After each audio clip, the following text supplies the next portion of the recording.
The air inside the House of Representatives chamber was thick with anticipation. A congressional hearing unlike any other was scheduled for the afternoon, and the tension between the two ideological titans, Speaker Mike Johnson and Representative Jamie Raskin, had been boiling beneath the surface for weeks. It all started when Johnson, the newly emboldened Speaker, announced a special investigative panel to uncover what he called deep structural manipulation within key institutions, including the Justice Department, the intelligence community, and certain protected figures in past administrations. The move sent shockwaves through Washington. Raskin, a constitutional law scholar and fierce Democrat voice, publicly denounced the investigation as a political theater cloaked in the language of reform but reeking of revenge. The media devoured every word. Cable news rolled 24/7 coverage of the upcoming clash. Headlines screamed Mike Johnson targets the swamp, while others warned Raskin readies rebuttal. The hearing room was packed on that April afternoon. Cameras clicked, reporters scribbled notes, and staffers lined the walls. C-SPAN was live, social media was ablaze, and America was watching. Mike Johnson entered the chamber in his signature calm, measured style, flanked by key Republican committee members. His sharp suit was immaculate, and his tone betrayed no emotion, only focus. Behind the composed exterior, he knew what was coming. The documents he had reviewed, leaked emails, classified briefings, and whistleblower testimonies painted a picture darker than he had imagined. And today he planned to show it. Raskin sat across from him, already flipping through a thick binder of notes. His trademark ponytail was tied back tightly, his eyes scanning every page like a hawk. He was ready to spar, and he believed Johnson was overreaching. Gavel in hand, Johnson opened the session. "We are not here to grandstand," he began, his voice clear and steady. "We are here to confront what the American people deserve to know, that power has been abused, and the truth has been hidden behind layers of bureaucracy and political protection." Raskin raised an eyebrow but didn't speak yet. Johnson continued, "What you're about to see is not conjecture. It's not hearsay. It's not partisan spin. It's raw, verifiable evidence that our government has, at times, been used as a weapon against its own citizens." Whispers echoed through the chamber. Even some reporters paused their typing. Then it happened. Johnson slid a USB drive across the table to the committee clerk. Screens behind him lit up. A timeline of covert meetings between DOJ officials, intelligence personnel, and certain unnamed political figures appeared. "Let's begin with July 12, 2021, Johnson said. "A private dinner in D.C., supposedly social. But leaked messages show it was anything but. The attendees coordinated narratives, scrubbed information, and planned retaliation against individuals who threatened to expose their collusion. The names were redacted on-screen, but Raskin recognized the context and the implications. "Mr. Speaker," Raskin finally said, leaning forward, "this is a deeply irresponsible misuse of congressional power. You're framing coordination between government officials as conspiracy without offering full transparency. Redacted names and cherry-picked dates? That's not proof. That's politics." But Johnson didn't flinch. "I'm glad you said that, Congressman," he replied, "because the redactions are for now. But by the end of this hearing, you and the American people will know exactly who was involved." Gasps filled the room. Outside, Twitter began to explode. Hashtag Johnson versus Raskin started trending. Inside the chamber, Johnson pulled up a second screen, emails from inside the FBI. One stood out. A deputy director writing, "We need to neutralize the narrative before the midterms. Leverage the media assets." Raskin interjected again, louder this time. "Mr. Speaker, context matters. You're presenting fragments with no explanation.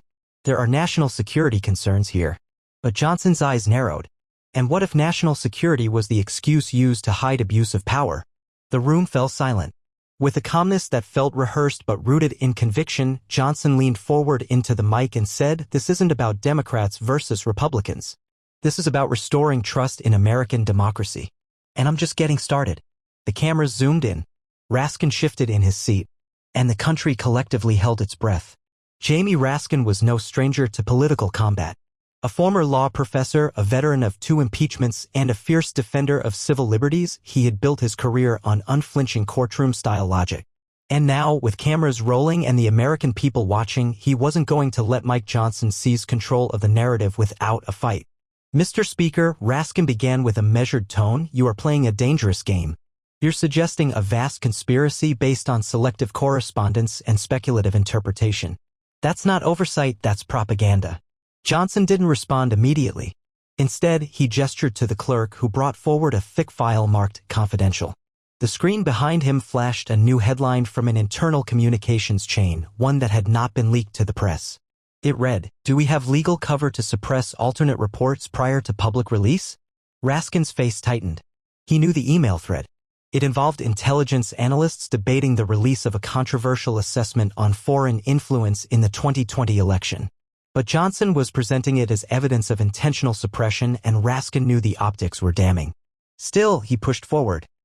"Speaker Johnson," Raskin said, rising from his chair, "if you truly care about truth and transparency, release the full threads. Release the context. You are showing only the most inflammatory lines, stripped of nuance. That's not exposing the truth, that's manipulating it." Johnson remained calm. "Congressman Raskin, you and I both know that context will come. But first, we must break through the wall of denial. The American people need to see what their leaders have been hiding." Raskin slammed his hand on the table. "You're fueling a narrative that undermines trust in government. You're implying that every institutional decision, every closed-door conversation was criminal. That's reckless." Mike Johnson stood now too, tall behind his desk, his voice unwavering. "And you're implying that because people wear badges and suits, they're above scrutiny." The clash had reached a boiling point. News networks cut in live, anchors speaking over the images. "We're witnessing one of the most fiery confrontations on the House floor in years. Jamie Raskin is pushing back hard, but Speaker Johnson's evidence is rattling cages." Then Johnson made his boldest move yet. He turned to a witness waiting silently at the side of the room, a former FBI analyst named Marcus Kellen. Kellen had been out of the public eye since resigning 2 years earlier under vague circumstances. "Mr. Kellen," Johnson said, gesturing to the seat before the microphone, "please tell the committee what you told our investigators."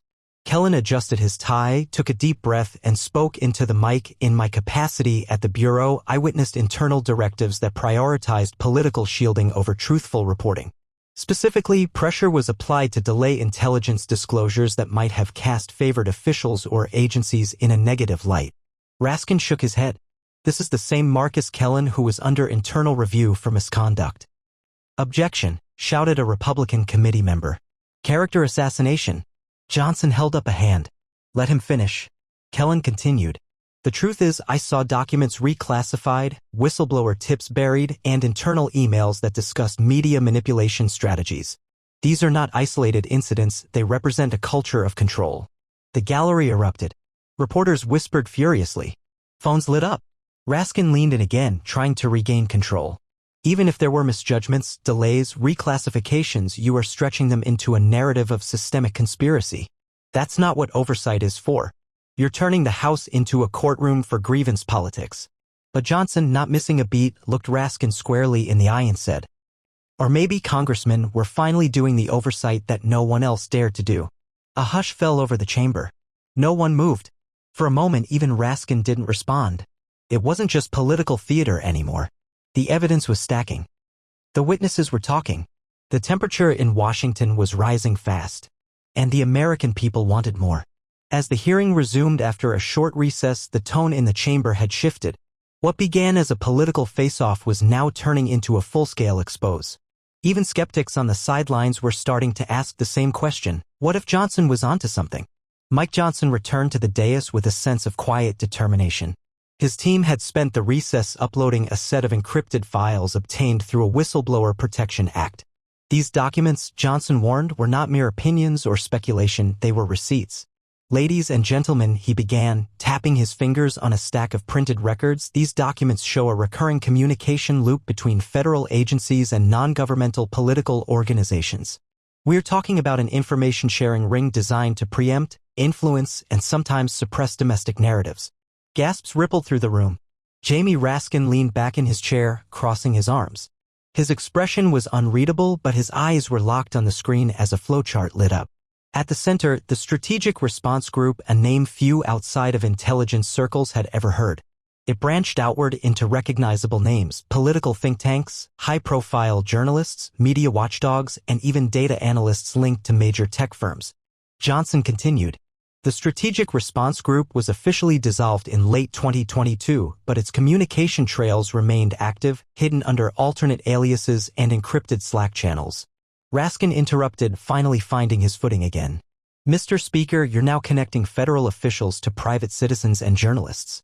Are you implying that coordination between government and the press, something that's occurred for decades, is suddenly evidence of a shadow government?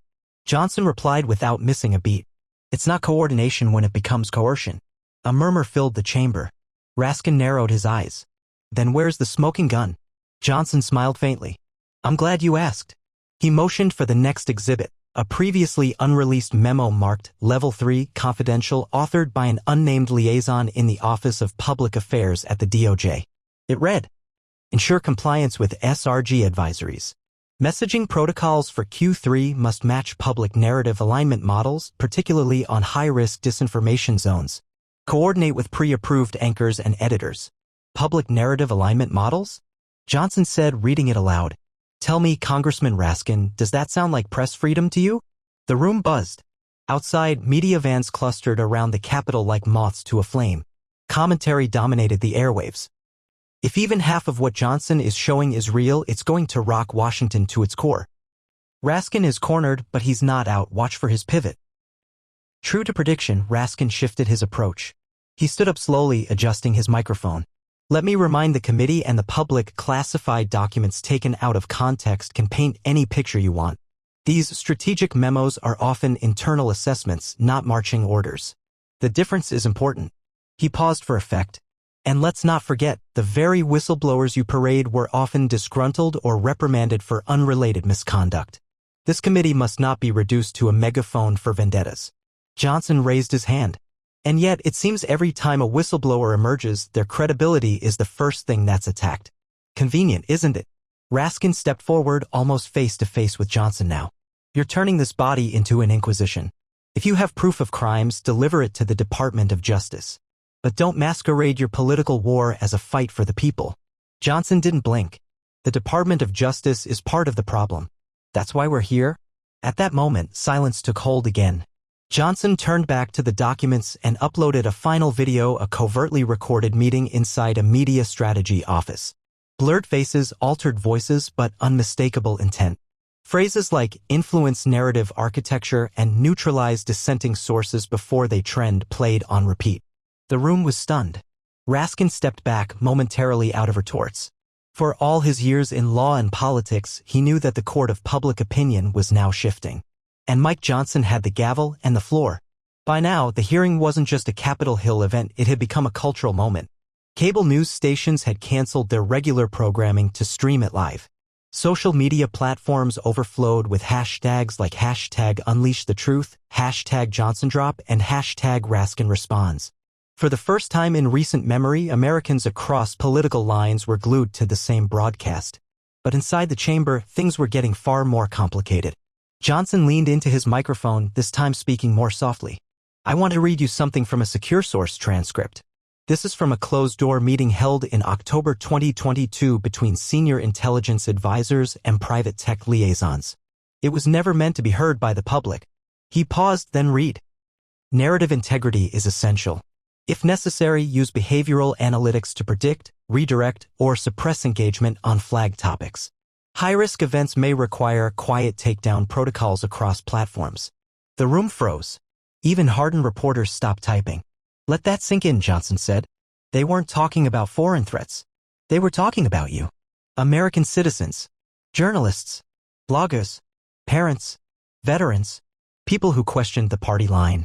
Jamie Raskin finally rose again, his voice quieter but still defiant. Mr. Speaker, do you know what behavioral analytics actually are? Predictive engagement tools are used all the time in advertising, marketing, public health. Taking a discussion about misinformation mitigation and recasting it as totalitarian control? That's irresponsible. Johnson countered immediately. It becomes totalitarian when it's no longer about public safety and becomes about narrative dominance. That line hit hard. In the public gallery, some gasped. A few clapped before being shushed by security. The committee clerk visibly squirmed. Still, Raskin didn't fold. He walked slowly across the hearing floor. Speaker Johnson, let me ask you something, he said, turning toward the chair. Where were your cries for transparency when reports were being quashed under the previous administration? Where was your demand for oversight when intelligence was molded to match foreign policy? Selective outrage isn't justice, it's theater. Johnson didn't respond right away. Instead, he pulled a folder from beneath the desk. I'm glad you brought up prior administrations. He opened the file and projected a new set of documents onto the screen. These were interagency communications between legacy officials, some now working in academia, others consulting for NGOs. I'm not exonerating anyone, Johnson said. Corruption isn't bound by party. It's bound by power. And this committee isn't stopping at 2021, 2020, or even 2016. He turned to face the room. We're going all the way back. Now even Raskin looked momentarily taken aback. Wait, he said, blinking. You're retroactively investigating administrations from over a decade ago? On what grounds? Johnson replied, because the rot didn't start with this decade. It started when we decided certain people were too powerful to question. It started when insiders stopped serving the people and started protecting each other. Silence. Then a quiet rustle as members of the press passed notes back and forth, trying to confirm sources, dates, anything to keep up. Mr. Speaker, Raskin said slowly, what you're proposing, it sounds like you want to burn it all down. Tear down every institution. No, Johnson replied. I want to rebuild it right. But we can't do that until we face the truth even when it's uncomfortable.